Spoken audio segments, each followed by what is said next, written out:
Hi ಎಲ್ರಿಗೂ ನಮಸ್ಕಾರ. ಇದು ರಿಷಿ ವ್ಲಾಗ್ನ ಮೊದಲ ವಿಡಿಯೋ ಆಗಿದ್ದು ಒಂದು ವಿಶೇಷ ಮಾಹಿತಿ ನೀಡೋಣ ಅಂತ ಈ ವಿಡಿಯೋ ಮಾಡ್ತಿದ್ದೀವಿ. ನಾವಿವತ್ತು ಹೋಗ್ತಾ ಇರೋದು ಭಾರೀ ದನಗಳ ಜಾತ್ರೆಗೆ. ಜಾತ್ರೆ ಶುರುವಾಗಿ 4 ದಿನ ಆಯಿತು. ಹಾಗೆ ನಾವು ತುಂಬ ವರ್ಷ ಆಗಿತ್ತು ಜಾತ್ರೆಗೆ ಹೋಗಿ ಅಂತೇಳಿ ರೆಡಿಯಾಗಿ ಹೊರಟ್ವಿ. ಹಾಗೆ ನಾವು ಹೋಗ್ತಾ ಇರೋದು ಬೇಬಿ ಬೆಟ್ಟದ ಜಾತ್ರೆಗೆ. ಬೇಬಿ ಚಿಕ್ಕ ಗ್ರಾಮ ಆದರೂ ಜಾತ್ರೆ ಮಾತ್ರ ದೊಡ್ಡ ಮಟ್ಟದಲ್ಲಿ ವಾರಗಟ್ಟಲೆ ನಡೆಯುತ್ತೆ. ಜಾತ್ರಾ ವಿಶೇಷಗಳನ್ನು ತಿಳಿದುಕೊಳ್ಳೋಣ. ಅದಕ್ಕೂ ಮುಂಚೆ ನೀವಿನ್ನೂ ನಮ್ಮ ಚಾನಲ್ನ ಸಬ್ಸ್ಕ್ರೈಬ್ ಮಾಡಿಲ್ಲ ಅಂದರೆ ಈ ಕೂಡಲೇ ಸಬ್ಸ್ಕ್ರೈಬ್ ಮಾಡಿ, ಹಾಗೆ ಸಪೋರ್ಟ್ ಮಾಡಿ. ಬೇಬಿ ಬೆಟ್ಟ ಇರೋದು ಮಂಡ್ಯ ಜಿಲ್ಲೆ ಪಾಂಡವಪುರ ತಾಲೂಕಿನ ಚಿನಕುರ್ಳಿ ಹೋಬಳಿಲಿ ಬರುತ್ತೆ. ಇದು ಚಿನಕುರ್ಳಿಯಿಂದ 4 ಕಿಲೋಮೀಟರ್ ದೂರದಲ್ಲಿ ಕಂಡುಬರುತ್ತೆ. ಚಿನಕುರ್ಳಿ ಮಾರ್ಗವಾಗಿ ಹೋಗಬೇಕಾದ್ರೆ ನಾವು STG ಕಾಲೇಜ್ನ ಒಂದು ಬ್ಯೂಟಿಫುಲ್ ವ್ಯೂ ನೋಡಲಿಕ್ಕೆ ಸಿಗುತ್ತೆ. ವಸಂತಾಗಮನ ಸಂಭ್ರಮದೊಡನೆಯೇ ಜಾತ್ರೆಗಳು ಪ್ರಾರಂಭ ಆಗುತ್ತೆ. ಹಾಗೆ ಬೇಬಿ ಬೆಟ್ಟದಲ್ಲೂ ಮಹಾಶಿವರಾತ್ರಿಯಾದ ಒಡನೆಯೇ ಜಾತ್ರೆ ನಡೆದು ಬರುವ ಸಂಪ್ರದಾಯವಿದೆ. ಮುಖ್ಯವಾಗಿ ಇಲ್ಲಿ ನಡೆಯುವುದು ದನಗಳ ಜಾತ್ರೆ ಮಹೋತ್ಸವ. ಒಂದು ಐತಿಹಾಸಿಕ ಹಾಗೂ ಪರಂಪರಾನುಗತವಾದದ್ದು. ಈ ಜಾತ್ರೆಗೆ ಕೇವಲ ಮಂಡ್ಯ ಜಿಲ್ಲೆ ಮಾತ್ರ ಅಲ್ಲ, ವಿವಿಧ ಜಿಲ್ಲೆಗಳಿಂದಲೂ ರಾಸುಗಳು ಬರ್ತವೆ. ಮಹಾ ಸನ್ನಿಧಾನಗಳಾದ ಎಡೆಯೂರು ಶ್ರೀ ಸಿದ್ಧಲಿಂಗೇಶ್ವರ ಹಾಗೂ ಶ್ರೀ ಮಲೆ ಮಹದೇಶ್ವರರ ನೆಲೆಯ ಪ್ರಭಾವದಿಂದಾಗಿ ಪ್ರತಿ ವರ್ಷ ಮಾರ್ಚ್ ತಿಂಗಳಲ್ಲಿ ಜಾತ್ರೆ, ರಥೋತ್ಸವಗಳು ಇಲ್ಲಿ ವಿಜೃಂಭಣೆಯಿಂದ ನಡೆಯುತ್ತೆ. 8 ದಿನಾನೂ ಜಾತ್ರೆಯಲ್ಲಿ ನೀವು ರಾಸುಗಳನ್ನು ನೋಡ್ಬೋದು. ಬಿರು ಬಿಸಿಲಲ್ಲಿ ಬರಡಾಗಿರೋ ಪ್ರಕೃತಿಯಲ್ಲಿ ಜಾತ್ರೆ ಸಂಭ್ರಮ ಜಾಸ್ತಿನೇ ಇತ್ತು. ಹೋಗೋರು ಬರೋರು ಸಂಖ್ಯೆ ತೀರಾ ಜಾಸ್ತಿಯಾಗಿತ್ತು. ಆದರೆ ನಾವು ಹೋಗಿದ್ದು ಮಧ್ಯಾಹ್ನ ಆಗಿದ್ದರಿಂದ ಅಲ್ಲಿ ವಾಹನ ಸಂಚಾರ ದಟ್ಟಣೆ ಸ್ವಲ್ಪ ಕಮ್ಮಿ ಆಗಿತ್ತು ಅಂತಲೇ ಹೇಳ್ಬೋದು. ಯಾಕಂದರೆ ಸರಳ ಸಾಮೂಹಿಕ ವಿವಾಹ ಅವತ್ತೇ ಇದ್ದದ್ರಿಂದ ಎಲ್ಲರೂ ಬೇಗನೆ ಹೋಗಿದ್ರು, ನಾವು ತಡವಾಗಿ ಹೋದ್ವಿ. ಜಾತ್ರೆ ಪ್ರಾರಂಭದ ದ್ವಾರದಿಂದಲೇ ದನ ಕರುಗಳನ್ನು ಕಟ್ಟಿದ್ರಿಂದ ನಾವು ಅಲ್ಲೇ ಕಾರನ್ನು ಸೈಡ್ಗೆ ಹಾಕಿ ಅಲ್ಲಿಂದನೇ ನಡ್ಕೊಂಡು ಹೋದ್ವಿ. ಉದ್ದಕ್ಕೂ ದನ ಕರುಗಳ ಹಬ್ಬರ ಜೋರಾಗೇ ಇತ್ತು.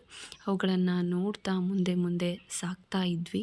ಒಂದು ರೀತಿ ಖುಷಿ ಆಗ್ತಿತ್ತು. ಎಷ್ಟೋ ವರ್ಷದ ಮೇಲೆ ನಾವು ಈ ಜಾತ್ರೆಗೆ ಬಂದಿದ್ದು.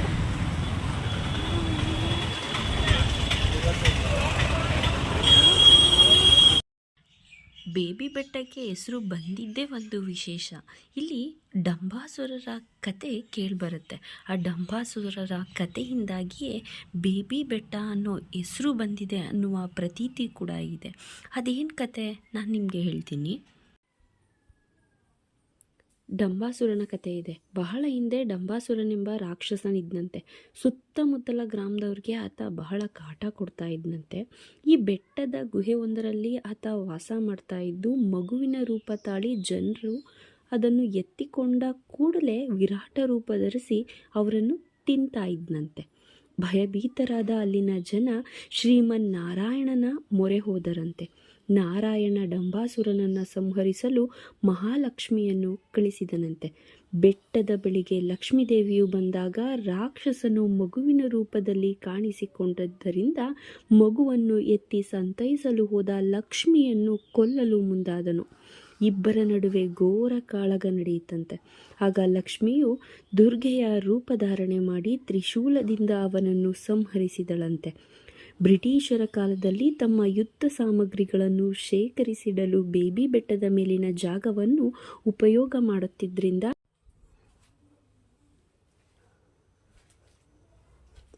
ಬೇಬಿ ಬೆಟ್ಟದ ಹಾಗೂ ಸಣ್ಣ ಮಗುವಿನ ಮಹತ್ವವನ್ನು ಅರಿತು ಅವರೇ ಬೇಬಿ ಬೆಟ್ಟದ ಹೆಸರನ್ನು ಬೇಬಿ ಹಿಲ್ ಎಂದು ಪುನರ್ ನಾಮಕರಣ ಮಾಡ್ತಾರೆ. ಬೇಬಿ ಬೆಟ್ಟದ ಹೆಸರನ್ನು ತಮ್ಮ ಗೆಜೆಟಿಯರ್ನಲ್ಲಿ ಮುದ್ರಿಸ್ತಾರಂತೆ. ಹೀಗೆ ಬೇಬಿ ಬೆಟ್ಟದ ಹೆಸರು ಇತಿಹಾಸದ ಪುಟಗಳಲ್ಲಿ ಸೇರ್ಪಡೆಯಾಯಿತು.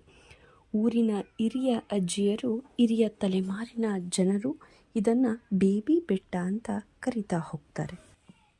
ಇಲ್ಲಿ ಗೃಹೋಪಯೋಗಿ ವಸ್ತುಗಳು, ದನ ಕರುಗಳಿಗೆ ಬೇಕಾದಂತಹ ವಸ್ತುಗಳು, ಕೃಷಿ ಉಪಕರಣ ವಸ್ತುಗಳು ಅಂದರೆ ನೇಗಿಲಾಗ್ಬೋದು, ನೊಗ ಆಗ್ಬೋದು, ದನಗಳಿಗೆ ಹಗ್ಗ, ಮೂಗ್ದಾರ ಮತ್ತು ಮನೆ ಉಪಯೋಗಕ್ಕೆ ಬೇಕಾದಂತಹ ಕಲ್ಲುಗಳು, ಒನಕೆ, ಪ್ರತಿಯೊಂದು ವಸ್ತು ಕೂಡ ಈ ಜಾತ್ರೆಯಲ್ಲಿ ಸಿಗುತ್ತೆ.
ಬೆಟ್ಟದ ಮಧ್ಯೆ ಮಂಟಪ ತಯಾರಾಗಿದೆ. ರಥೋತ್ಸವಕ್ಕಾಗಿ ನೂತನ ರಥ ಸಿದ್ಧವಾಗಿದೆ.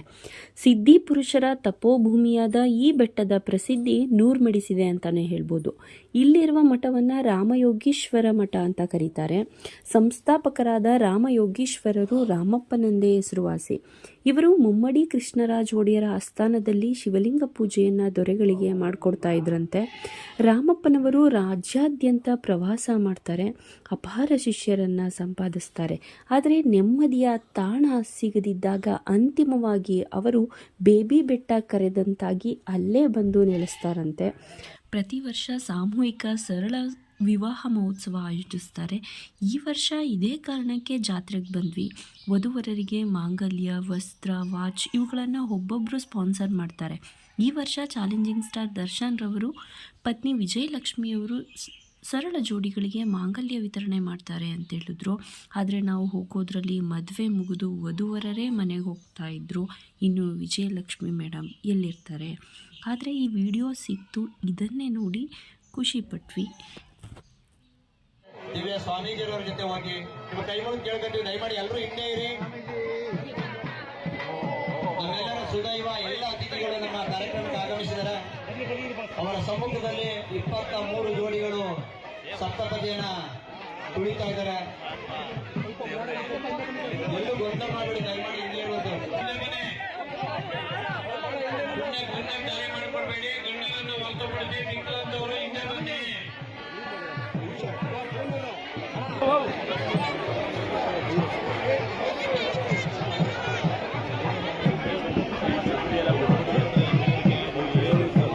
ಸರಳ ವಿವಾಹ ಅನ್ನೋದು ಒಂದು ಒಳ್ಳೆ ನಿರ್ಧಾರ. ಇವತ್ತು ಮದುವೆ ಆಗಿರೋ ಎಲ್ಲ ಗಂಡು ಹೆಣ್ಣಿಗೂ ಜೀವನ ಚೆನ್ನಾಗಿರ್ಲಿ, ಮುಂದೆ ಜೀವನ ಖುಷಿ ನೆಮ್ಮದಿಯಿಂದ ಇರಲಿ ಅಂತ ಹಾರೈಸ್ತಿದ್ವಿ. ಹಾಗೆ ಇಲ್ಲಿರುವ ಎಲ್ಲ ರೈತರಿಗೂ ರೈತ ಮಕ್ಕಳಿಗೂ ಒಳ್ಳೇದಾಗಲಿ. Thank you.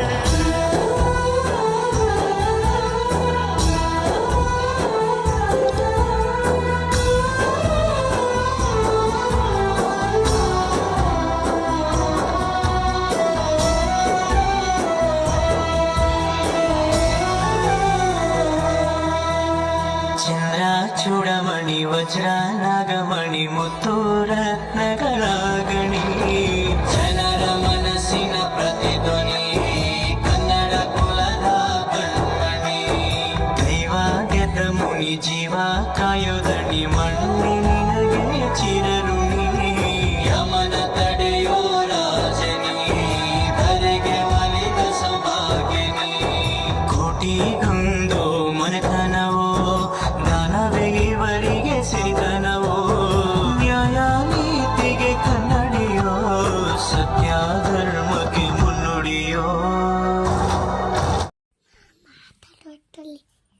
ಮಹದೇಶ್ವರ, ಯಡಿಯೂರು, ಸಿದ್ಧಲಿಂಗೇಶ್ವರ ಸನ್ನಿಧಾನಗಳಿಗೆ ಯಾತ್ರೆ ಹೋಗುತ್ತಿದ್ರಂತೆ. ರಾಮಪ್ಪನವರು ಗಮನಿಸಿ ಆ ಇಬ್ಬರೂ ಶರಣರನ್ನು ಸಾಕ್ಷಾತ್ಕರಿಸಿ ಬೇಬಿ ಬೆಟ್ಟದ ಹತ್ತಿರ ದೇಗುಲಗಳನ್ನು ಕಟ್ಟಿಸಿದ್ರು.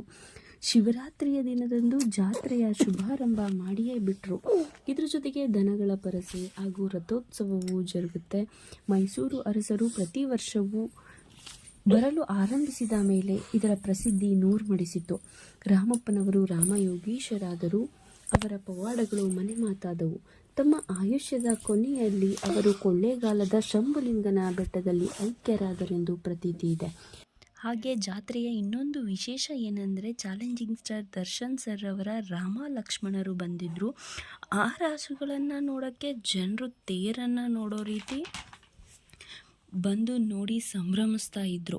ಅಲ್ಲಿದ್ದ ರಾಸುಗಳಲ್ಲೇ ಒಂದು ರೀತಿ ವಿಶಿಷ್ಟ ಹಾಗೂ ವಿಭಿನ್ನವಾಗಿ ರಾಮ ಲಕ್ಷ್ಮಣರು ಕಾಣ್ತಾ ಇದ್ದರು. ಅದರ ಕೊಂಬುಗಳೇ ಎಲ್ಲರ ಗಮನ ಸೆಳೀತಾ ಇದ್ದವು.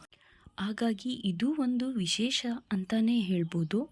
ಇನ್ನು ಅಲ್ಲಿಂದ ಮುಂದೆ ಬಂದರೆ ವಸ್ತು ಪ್ರದರ್ಶನ, ಸರ್ಕಾರಿ ವಿವಿಧ ಇಲಾಖೆಗಳ ವಸ್ತು ಪ್ರದರ್ಶನ ಅನ್ನೋ ನಾಮಫಲಕ ಇತ್ತು.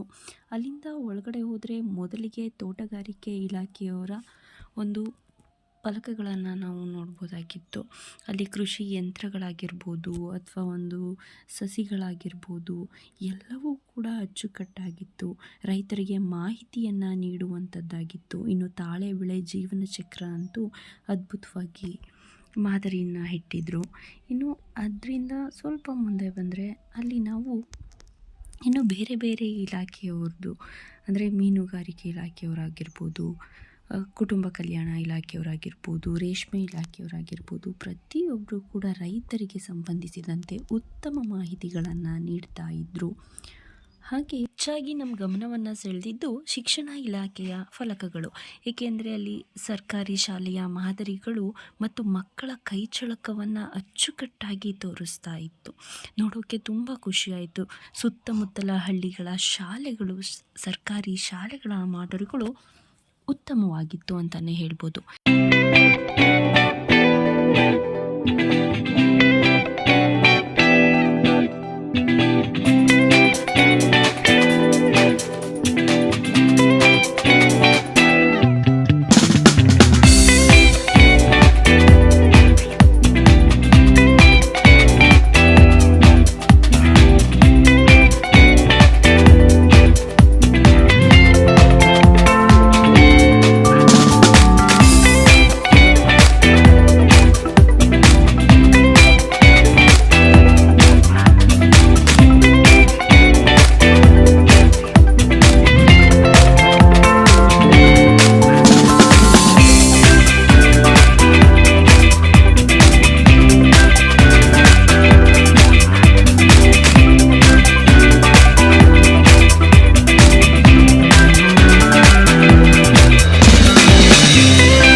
ರಥೋತ್ಸವ, ತೆಪ್ಪೋತ್ಸವ ಪ್ರತಿ ವರ್ಷದಂತೆ ನಡೆಯುತ್ತೆ. ಜಾತ್ರೆಯಲ್ಲಿ 8 ದಿನಗಳಲ್ಲೂ ಸಾಂಸ್ಕೃತಿಕ ಕಾರ್ಯಕ್ರಮಗಳು ನಡೀತವೆ. ಉತ್ತಮ ರಾಸುಗಳಿಗೆ ಬಹುಮಾನ ನೀಡ್ತಾರೆ.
ದನಕರುಗಳ ಜಾತ್ರೆ ರಥೋತ್ಸವ ಪ್ರಮುಖ ಆಕರ್ಷಣೆಗಳಲ್ಲೊಂದಾಗಿದೆ. ಶಿವರಾತ್ರಿಯಿಂದ 1 ವಾರ ನಡೆಯುವ ಜಾತ್ರೆ ರಥೋತ್ಸವದೊಂದಿಗೆ ಸಂಪನ್ನವಾಗುತ್ತೆ. ಶತಮಾನಗಳ ಇತಿಹಾಸವಿರುವ ಬೇಬಿ ದನಗಳ ಜಾತ್ರೆಗೆ ದೂರ ದೂರದ ಜಿಲ್ಲೆಗಳಿಂದ ತಂದ ರಾಸುಗಳು ಬರ್ತವೆ. ಹಳೆ ಮೈಸೂರು ಪ್ರಾಂತ್ಯದಲ್ಲಿ ಮಹದೇಶ್ವರರು, ಸಿದ್ಧಲಿಂಗೇಶ್ವರರು ಬೇಬಿ ಬೆಟ್ಟದಲ್ಲಿ ಪವಾಡಗಳನ್ನು ಮಾಡಿ ಮೆರೆದವರು. ಮಂಡ್ಯ ಜಿಲ್ಲೆಯ ಪಾಂಡವಪುರ ತಾಲೂಕಿನ ಚಿನ್ಕುರ್ಳಿಯಿಂದ 4 ಮೈಲಿಗಳ ದೂರದಲ್ಲೇ ಬೇಬಿ ಬೆಟ್ಟ ಇದೆ. ಮಹಾಶಿವರಾತ್ರಿಯಾದ ನಂತರ ಇಲ್ಲಿ ಜನಗಳ ಜಾತ್ರೆ ನಡೆಯುತ್ತೆ.